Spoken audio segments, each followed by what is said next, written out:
after the touchdown. Here's Santos to kick this one away. And that one will bounce out of the back of the end zone, so we will start here at the 25.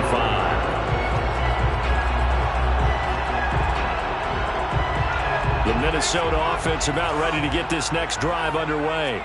And following the interception, we'll see what they can put together on this drive. I can hear my old college coach right now. He always used to tell us before every game, the team making the fewest mistakes will win. What they're hoping is that that last mistake is their only one of the game. Coaches, that's all they talk about, turnovers, right? Minimizing those and maximizing opportunities. And 2nd and 10, he'll look to throw again. And hauled in by Croft. The Vikings going to signal for the first of their timeouts, as they'll stop it with just over a minute to go before halftime.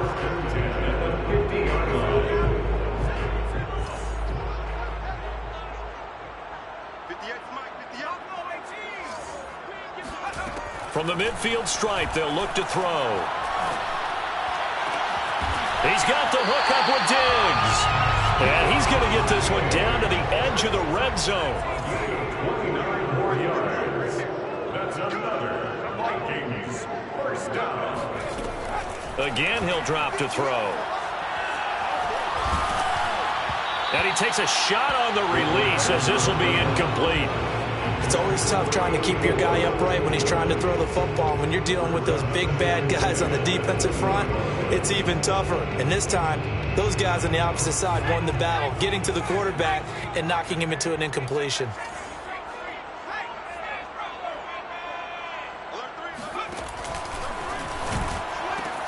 On 2nd down, it's Peterson. They do get a couple, but they'll be left staring at a 3rd and 8 coming up.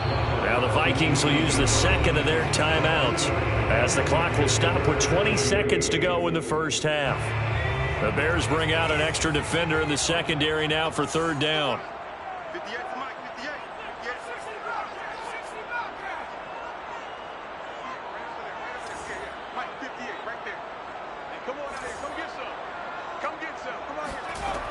They'll look to throw here. He finds his man, complete. It's Peterson. And able to get him down, but he does reach the 5. The Vikings going to use their 3rd and final timeout, as they stop it with 11 seconds remaining in this first half. A chance now to get even before the break as they come up 1st and goal.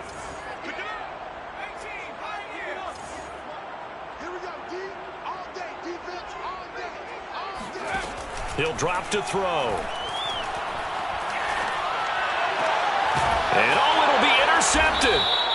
It's Desmond Trufant. And the Bears are going to get the football here, as the ball will come out to the 20.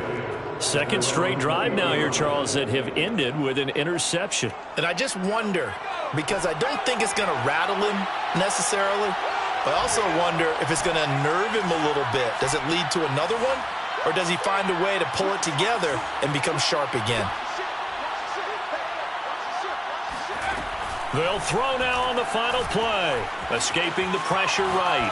On the run, he'll let this go deep right side. Oh, this is taken in. It's complete.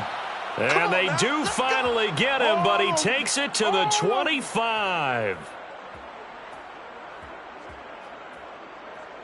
So we've reached halftime in a wild first half. We'll take a minute to catch our breath as we'll head down to Orlando. That's where we find our man Jonathan Coachman at our EA Sports Halftime Report. Coach.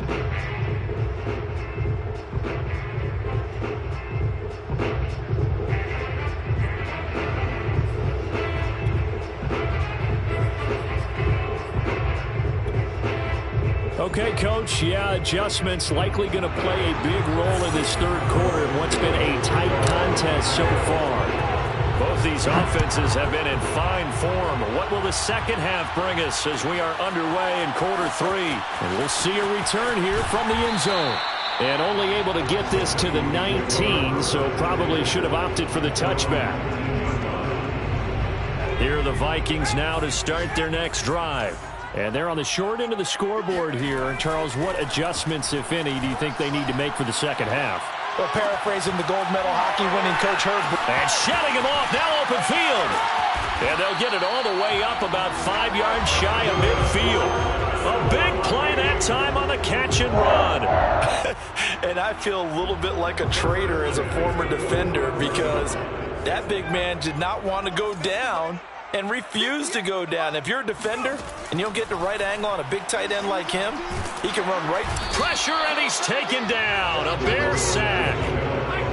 The sack cost him only a yard. It's 2nd and 11. Brings up 2nd and 11 at the 44-yard line. They'll set up a throw. And the grab by Croft. And he takes this one down almost all the way to the 30. So into Bear territory now. This is 1st and 10 down at the 31. From the gun, it's a give to Cook.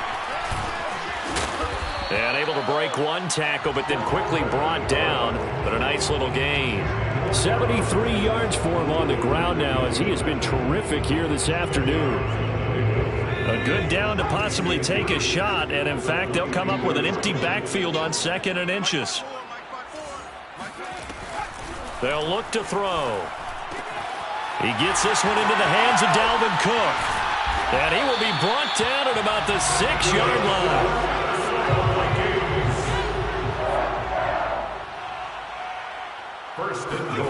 Back to throw.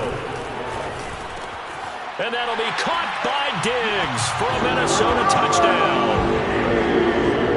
Stephon Diggs, his 2nd touchdown on the season. And the Vikings are an extra point away from tying this thing up. Extra point right down the middle. And that will tie our game here in the 3rd. 28-all.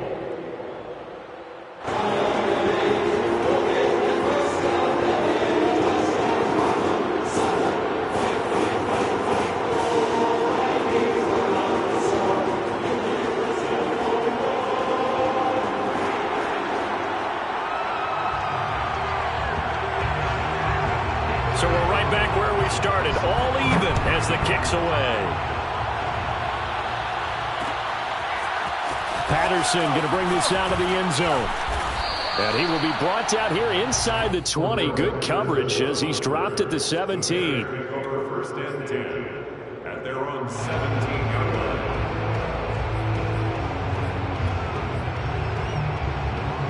At the line, prepping for their next drive, the Bears offense. Their halftime lead now evaporated. We're back to level following that touchdown a moment ago. And that shouldn't change the mindset a whole lot from an offensive perspective because they already knew this was going to be a hard-fought game. Now they just need to go out, execute their game plan, and keep moving. At the 19-yard line. That's into a crowd and intercepted. Picked off at the 38. And he'll get this back to the 32-yard line. Well, I don't want to take too much away from his performance throwing the football. He's got the 4 touchdown passes, but this now a 2nd interception of the ball game. And partner, part of what's gotten him the 4 touchdowns is a certain fearlessness. But that fearlessness borders with recklessness, and the latter just occurred. They'll come out throwing here to start the drive.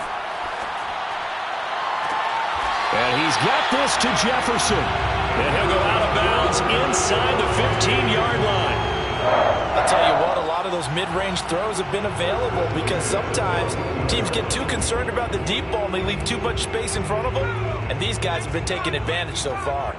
Here's a 1st and 10 at the 14-yard line.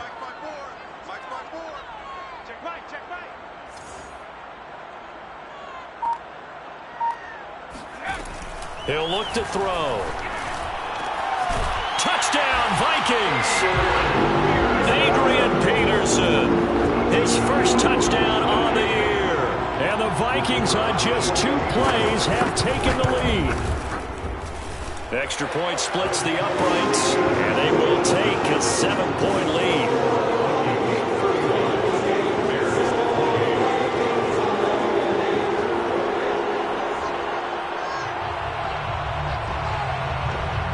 Out is the kickoff unit as they run up and send this one away. From his end zone, here comes Patterson. And ultimately cannot get this out to the 25-yard line as he's dropped at the 23. First and 10 at their own 23-yard line. The Bears offense ready to go for their next drive. Trying to shake off the interception. He'll look to throw. He gets it complete to Harris. They'll contain him to just 4. Second down. Oh, it's time to give a little credit there to the defense. They played that very well because it was a drag route, and he ran a little shallower than normal as he worked straight across the field. He was hoping he'd get lost behind the defensive line, but once he made the catch, nowhere to turn upfield and gain any yardage. Flush to his right. Now he's going to throw deep right side. He's got a man complete. And he makes it all the way down to the 13-yard line. A huge play there for Chicago. Every defensive staff harps on limiting explosive plays. Job not so well done there. Yeah, they talk about it all the time. A lot harder to stop, though, isn't it? And when you think of an explosive play, most offensive staffs define them as passes of 20 or more yards and runs of 15 or more yards. They went zooming past that number there. Now a give, it's Peyton. And he is in. Touchdown, Chicago. A great effort there. His second touchdown of the game and his 9th on the year. And the Bears are an extra point away from tying the football game. Santos able to tack on the extra point, and that will tie our game here in the third. So a tie ball game here as the kick's away. And that one will bounce out of the back of the end zone, so we will start here at the 25.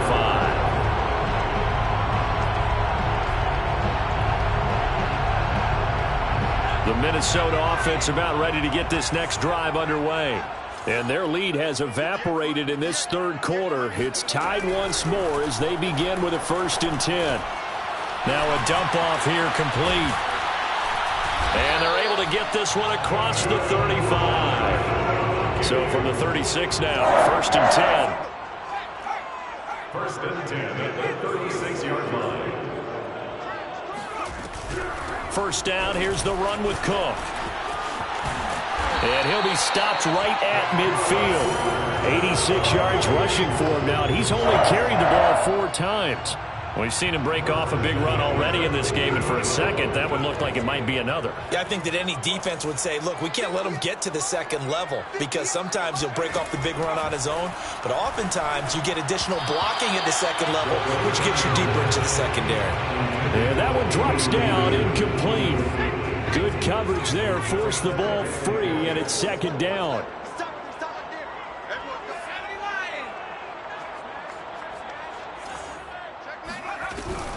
On 2nd down, Peterson takes to midfield, but no further, just a yard there. Brought down by Khalil Mack.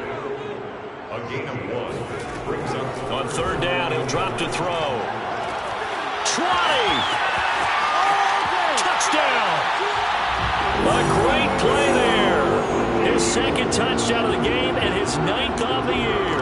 And the Vikings are going to take the lead. Point after, right down the middle. And they will take a 7-point lead.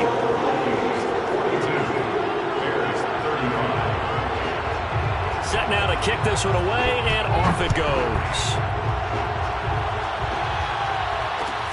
And a short kick taken at about the 16. And it's a pretty good return here as he'll get this up to the 29.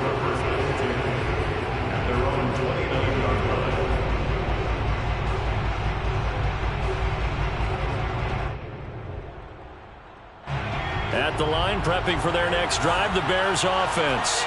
And they were able to punch it in the end zone last time. They'll be looking to do that again here for the defense.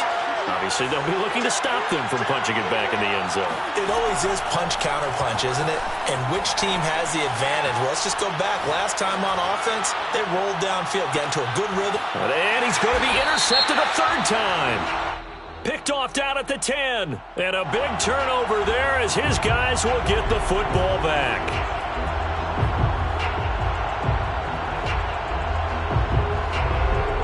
So now a fresh set of downs. 1st and 10 after roughing the passer. They'll try the right side here with Peyton. And they'll get this well past midfield before being stopped just before the 35. 3 quarters in the books. We'll return with more after this break. You're watching the NFL on EA Sports. Back to throw now on 1st down. His throw incomplete. I know coaches tell us all the time that having a powerful arm isn't the #1 thing they look for in a quarterback. But when you're trying to throw inside routes and you need to put some heat on it, it helps have the big gun. In this case, just a little bit too much. Now a throw here to his running back. They get 7 out of that, so they're left with a 3rd and 3. A 7-yard gain play. And it's 3rd down. Looking to throw. He'll drop this off to Peyton. So he stopped for no gain. And it'll be 4th down. Excuse my snarkiness here, but isn't the idea of completing a pass supposed to mean you get downfield and gain yards? Especially on 3rd down. Yeah, that one. How about the defense? Figured that one out in a big way. Yeah, they completed it all right and lost yardage. And now this is going to be close. The defense says they stopped him, and they did. Kevin Stefanski consulted with his guys above, and they've told him, throw that challenge flag. The thing that they'll be looking at is a spot of the football, and this is always such a tough one for officials to get exactly right. Not just because of how fast the game's going, but just trying to get the right sight line to the football. That's not always easy. We'll see what they decide here. They start the drive with Peterson. And he is going to be stopped cold behind the line of scrimmage. 2 yards the loss, 2nd and 12. So also 2 brings up 2nd and 12 at the 25-yard line. Here's a play fake as they set up to throw.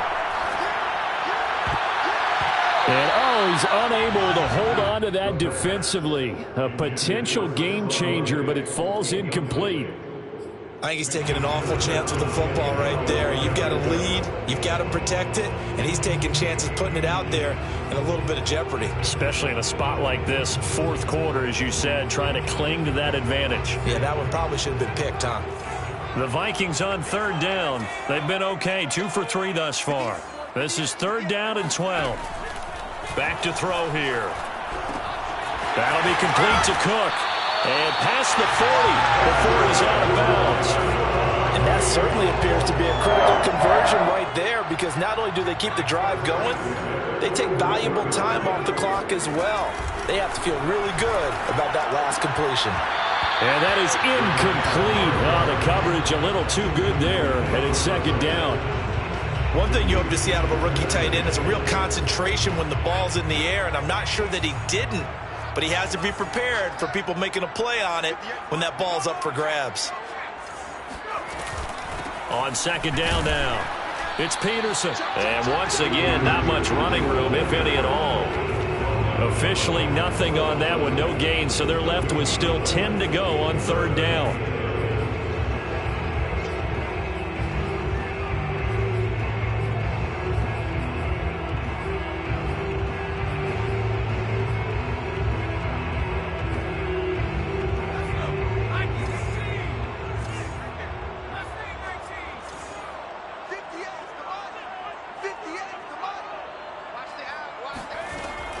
They'll set up to throw. He finds his man, complete. It's Peterson. And boy, he is very close to a 1st down, but from where they're spotting that football, he's going to be a foot or so short. So the completion results there in 9 yards. And that's going to bring up the 4th down. They'll run for it. Peterson. And he's got the 1st down before being taken down at the 46. The 4th down run successful. Now they look to pay it off on 1st down. A quick throw taken in by Diggs. And they go backwards here, losing yardage back at the 48-yard line. That one unable to develop, never got going. A loss of a couple, and it's second down.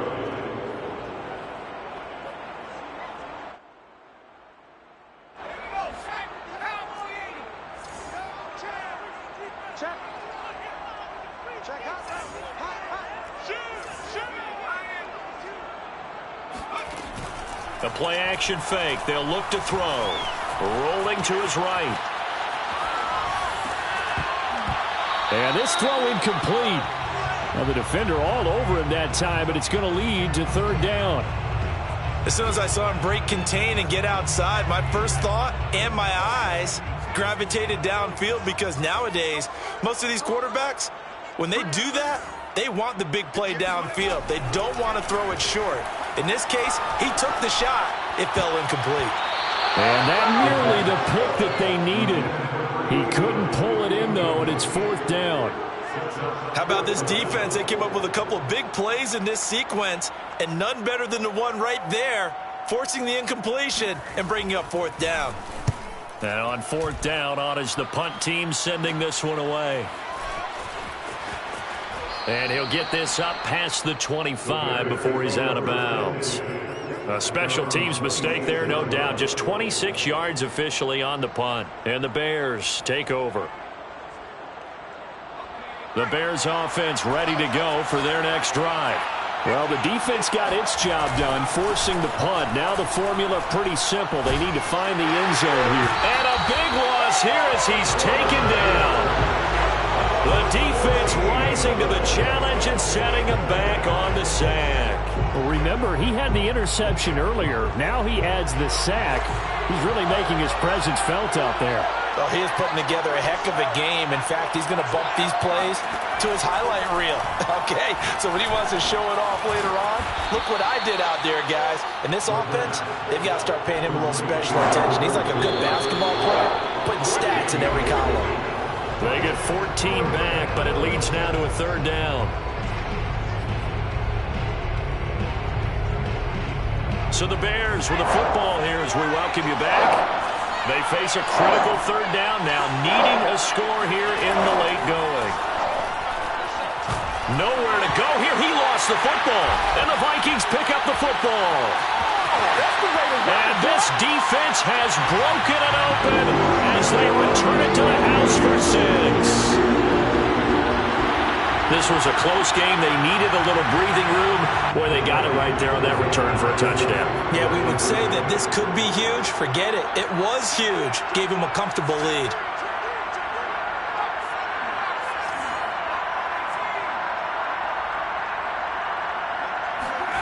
They'll try and throw for it. Eluding the pressure right. Toward the end zone, but that's going to wind up incomplete. Well, they had the big play on the fumble return. They were looking for the 1-2 punch, but they couldn't get that two-point conversion. And I have to wonder, were they scheduled to go ahead and kick the extra point? But after a play like that, you talk about the 1-2 punch, right? It's a momentum play. Go for 2 and really try to capitalize, and that's what they attempted. And they will wrangle him down a couple yards shy of the 30.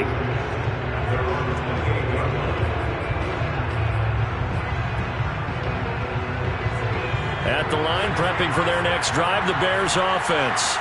And they weren't on the sidelines for long, but I'll tell you what, I'm glad you and I weren't down there. We could hear the coaches from all the way up here. They were adamant, you've got to hold on to the football or else we have no hope. Yeah, it's easy for me to laugh sitting up here, but you're exactly right. We were down there. That message would have been received a whole different way.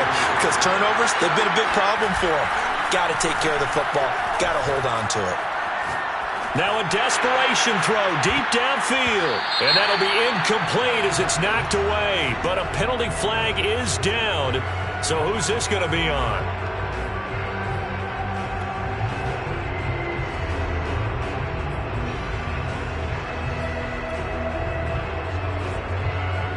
So now a fresh set of downs. 1st and 10 after roughing the passer. He'll look to throw. Throwing for his running back, and he's got him complete. 2nd and 4. And this is intercepted, and that should do it. Picked off near the 34, and his crew will take over with a football at the 35-yard line. Good starting field position for them here as they come up 1st and 10 at their 35-yard line. That one looks like he'll throw here. Going deep for Diggs. And intercepted, maybe the turning point they need. Picked off at the 20. And he will take this across midfield and down to the 48-yard line. Two-score game here in the 4th, and that pick, it kind of keeps the door ajar, doesn't it? It does, and you wonder about their strategy because with a 2-score lead, you would think maybe you're just sitting on and trying to drain some clock. It's almost like they felt like, hey, we've got a good cushion. We can keep pressing it. It ended up costing them. This defense was definitely alert to the possibility of the deep ball, and they were more than ready for it. They've got the lead, 4th quarter. Maybe can expect more passes like that downfield. After the incomplete pass, here now is 2nd and 10. Now back to throw. Flushed out right. And he's got his target, Harris. And they'll have it in the red zone before he crosses over out of bounds. Clock management definitely critical here if they want to get back in this game. Absolutely agreed. They have to up the tempo in this case, down a couple of scores. Want to make sure they have a chance to win this ball game. Now on 1st down, he'll drop to throw it. And it's caught. And he takes this one into the end zone. And all of a sudden, here in the final minute, things get a little bit tighter. Okay, game on. Don't go anywhere yet. You got a 1-score game now. Probably going to rely on the onside kick coming up. Yeah, they have to. It's not a high percentage play, but it's better than not having a chance at all. And that's when you put your leapers and your flyers on one side, get that high hop, and hope that one of the guys can come up with it. And on the other side, get that hands team ready. No doubt about it.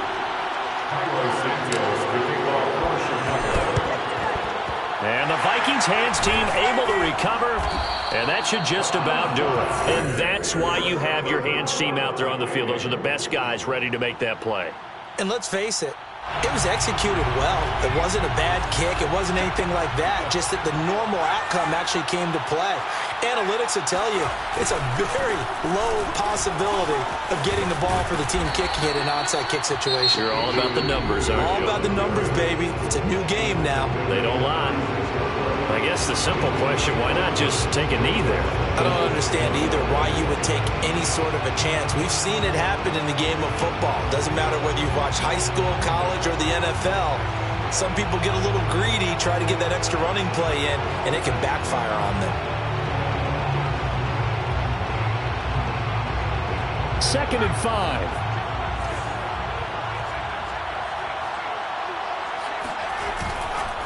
They run again with Peterson. I guess he was saving his best for last, so to speak. Longest run of the day coming here in the 4th quarter right there. And that type of run makes for a better night for him and his teammates, doesn't it? To be able to produce this late in the game can lead to some big smiles and satisfaction in the locker room after this one's over. He finds his man complete. That's Peterson. Now the Bears will use their 3rd and final timeout as they'll stop it with 11 seconds remaining in the ball game. So the ball down to the 16 here for 1st and 10. Handoff comes to Peterson. And he's brought down.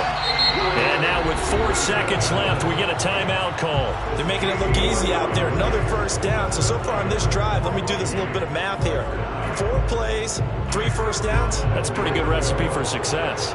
It's 1st and goal and a late touchdown at this stage. Could officially salt this one away. And he's across for the late touchdown. And in the final seconds, that one should just about put a capper on this game. Well, CD, there didn't seem to be much resistance there down near the goal line. Yeah, partner, from what I saw there, not a real good job of matching up defensively because to me, they looked like they were just in their base 3-4 package. You need bigger bodies in there in a goal line type situation.